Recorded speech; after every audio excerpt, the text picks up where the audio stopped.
എല്ലാവർക്കും നമസ്കാരം. സയൻസ് കിച്ചണിലേക്ക് സ്വാഗതം. ഇന്ന് നമ്മളൊരു തക്കാളി രസം, പിന്നെ ഉണ്ണിത്തണ്ട്, വാഴപ്പിണ്ടിന്നും ഉണ്ണിത്തണ്ട് എന്നൊക്കെ പറയുന്ന ഒരു കൂട്ടുകറിയും കൂടിയാണ് വെക്കാൻ വേണ്ടി തീരുമാനിച്ചിരിക്കുന്നത്. ആദ്യം തക്കാളി രസത്തിനുള്ള പരിപാടികൾ തുടങ്ങാം. അപ്പൊ തക്കാളി രസത്തിന് തക്കാളി കൈകൊണ്ട് ഉടയ്ക്കേണ്ടതാ. എനിക്ക് അതിനുള്ള ആരോഗ്യമൊന്നുമില്ല കേട്ടോ. അപ്പൊ ചെറുതായിട്ട് ഒന്ന് ചതച്ച് എടുക്കാന്, നന്നായിട്ട് ചതയാനും പാടില്ല. അപ്പൊ ചെറുതായിട്ടൊന്ന് ചതച്ചെടുക്കാം. അപ്പൊ ഇതിന് നാടൻ തക്കാളി ഇമ്പോർട്ടന്റ് ആണ്. ആപ്പിൾ തക്കാളി ഒരിക്കലും ഉപയോഗിക്കരുത്. ഇതിനകത്ത് പുളി ചേർക്കുന്നില്ല. അപ്പൊ അത് കാരണം നാടൻ തക്കാളി തന്നെ വേണം.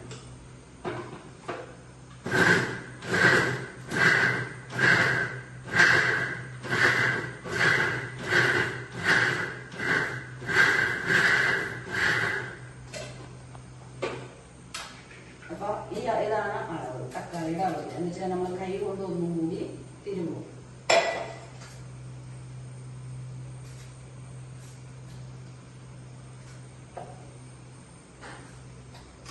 അപ്പൊ എണ്ണ ആഡ് ചെയ്ത് ഇതിനകത്ത് നമ്മൾ പലതര എണ്ണയാണ് എടുക്കണത്. ചെറുത് കണ്ടിന്യൂസ് ഒരു എണ്ണ തന്നെ യൂസ് ചെയ്യാൻ പാടില്ല എന്ന് പറഞ്ഞിട്ടുണ്ട്.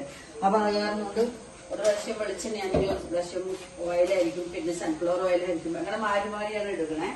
അപ്പൊ ഒന്ന് വിചാരിക്കരുത്. അപ്പൊ കടുക് ആഡ് ചെയ്ത് ചൂടായിട്ടില്ല കേട്ടോ, ചട്ടി ചൂടാൻ സമയം പിടിക്കും.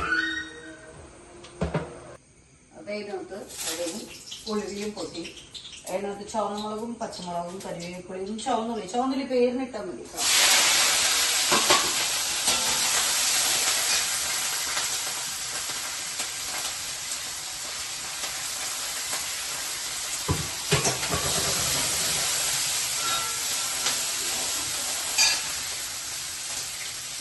നമുക്ക് ആദ്യം തന്നെ ഇല്ലാന്ന് ഒരു നമ്മളുടെ കുട്ടികളുടെ സ്മെല്ലൊക്കെ മാറാൻ വേണ്ടിയിട്ടില്ല.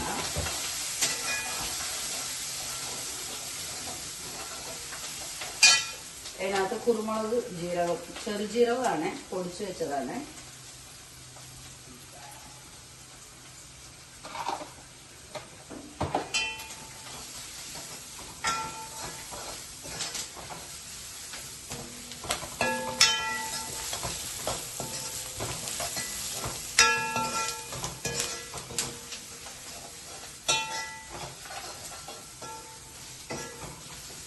ഇതിനകത്ത് ഇതിപ്പോൾ ഉടച്ചു വെച്ച തക്കാളി,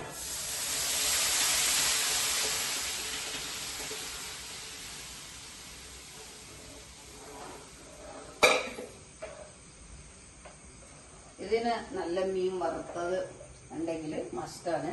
ഇന്നലത്തെ മീൻ ബാക്കി ഉണ്ടായിരുന്നു, അതാണ് ഇപ്പോൾ വറക്കാൻ പോകുന്നത്. അത് ഞാനിപ്പോൾ ഈ രസം വെക്കുന്നത്. അല്ലാതെ ഈ രസം എടുക്കൂല അവരാരും. ഇതാണ് ഇതിനകത്ത് പുളിയൊന്നും ഇട്ടിട്ടില്ല. നമ്മൾ നാടൻ തക്കാളിയാണ്, അതിൻ്റെ പുളി നന്നായിട്ടുണ്ട്. അപ്പോൾ ഇതാണ് അതിൻ്റെ പരുവം. ഇത് നന്നായിട്ടൊന്ന് പതഞ്ഞു വരുമ്പോൾ നമ്മൾ ശകലം എന്താണ് കായപ്പൊടിയും കൂടി ഇട്ടിട്ട് ഇറക്കിയാൽ മതി. ഇത് തിളയ്ക്കാൻ പാടില്ല രസം, അത്രയേ ഉള്ളൂ. ചെറിയ തീയിലാണ് വെക്കണത്. അപ്പം ഇതാണ് രസത്തിൻ്റെ പാകം കേട്ടോ. ഇതാ ഇങ്ങനെ ഒന്ന് പതഞ്ഞ് വന്നാൽ മതി. ഇതിന് ഒന്നും ചെയ്യരുത്, ഇത്രയേ ഉള്ളൂ. ഇതിനകത്ത് ഇനി വെട്ടി തിളച്ച് കഴിഞ്ഞാൽ ടേസ്റ്റൊക്കെ മാറിപ്പോകും.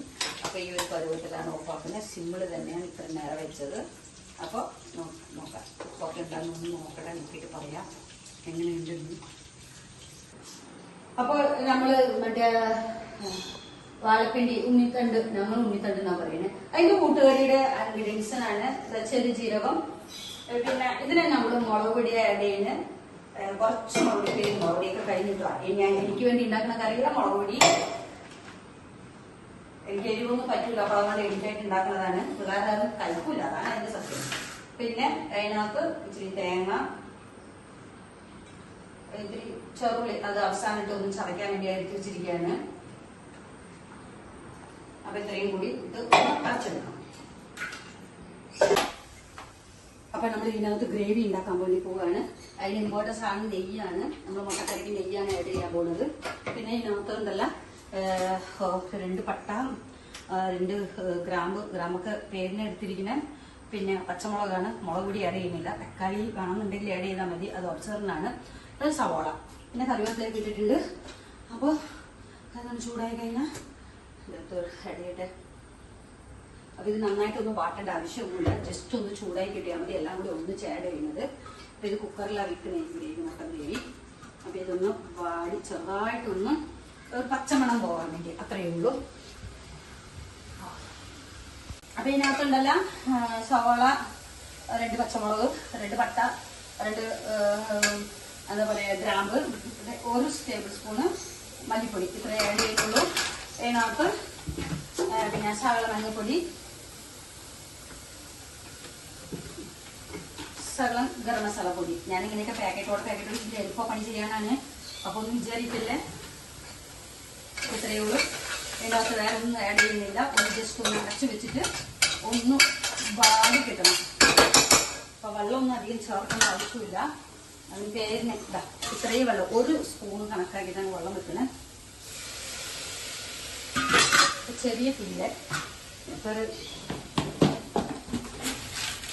ഇത്രയും ഉപ്പ് ഇടുന്നുണ്ട്. നമ്മുടെ കൂട്ടുകറിയൊക്കെ ഇതിനകത്ത് എണ്ണയും കടുകും എന്താ പറയാ കരുവേപ്പിലൊക്കെ കൂടെ വെച്ച് പൊടിച്ച് ഇതാണ് നമ്മുടെ ഉണ്ണിത്തണ്ട് കറി. പക്ഷെ ചോറിനാൽ എല്ലാത്തിനും നമുക്ക് കൂട്ടാൻ പറ്റിയ സാധനമാണ്. ഞാൻ എരിവൊക്കെ ഇച്ചിരി ഇട്ടിട്ടുള്ളൂ. ഇത് കണ്ട നമുക്ക് വെന്ത് കഴിഞ്ഞാൽ ഇതിന്റെ നാരും കാര്യങ്ങളൊക്കെ ഉണ്ടാവും. പക്ഷെ കഴിക്കാൻ നല്ല ടേസ്റ്റാണ്. ട്രൈ ചെയ്ത് നോക്കുക. എന്താ ഇവളിങ്ങനെയൊക്കെ ഉണ്ടാക്കി വെക്കണമെന്നൊന്നും വിചാരിക്കരുത് കേട്ടോ. അപ്പൊ ഇത് നമുക്ക് അതിൻ്റെതായ രീതിയിൽ ഉണ്ടാക്കിയാലേ ഇതിന് എന്താ പറയാ നമ്മുടെ ശരീരത്തിന്റെ അകത്ത് കിടക്കുന്ന വേസ്റ്റ് കംപ്ലീറ്റ് പുറത്തു പോകും. എനിക്ക് ഇങ്ങനെയൊക്കെ പറയാൻ അറിയത്തുള്ളൂ. അപ്പൊ എന്തെങ്കിലുമൊക്കെ കുഴപ്പമുണ്ടെങ്കിലൊക്കെ കമന്റ്സ് ഇടുക. അപ്പൊ ട്രൈ ചെയ്ത് നോക്കാം. നല്ല ടേസ്റ്റ് ആട്ടാ. ഞാൻ പറഞ്ഞല്ല, ഇത് എന്റെ അമ്മയുടെ കറിയാണ്. എനിക്കൊരു 48 വയസ്സായി. അപ്പൊ അത് ഒരു പാലക്കാട്ടുകാരാണ്. അപ്പൊ അവരിങ്ങനെ കറിയൊക്കെ ഒട്ടുക്കത്തെ ടേസ്റ്റാണ്. അപ്പൊ അത്ര ടേസ്റ്റ് കിട്ടിയില്ലെങ്കിൽ പോലും കുഴപ്പമൊന്നുമില്ല. അപ്പൊ ട്രൈ ചെയ്ത് നോക്കാൻ നല്ല ടേസ്റ്റാണ്. അപ്പൊ എല്ലാവരും കൂടി ഒന്നും കൂടി ഞാൻ നാളെ ഒരു പുതിയ ഒരു വിഭവമായിട്ട് വരുവാണ്. അപ്പൊ ഇവിടെ വെച്ച് ഇപ്പം നിർത്താണ്. എന്തെങ്കിലും അഭിപ്രായം വ്യത്യാസം ഉണ്ടെങ്കിൽ കമന്റ്സ് ഇവിടെ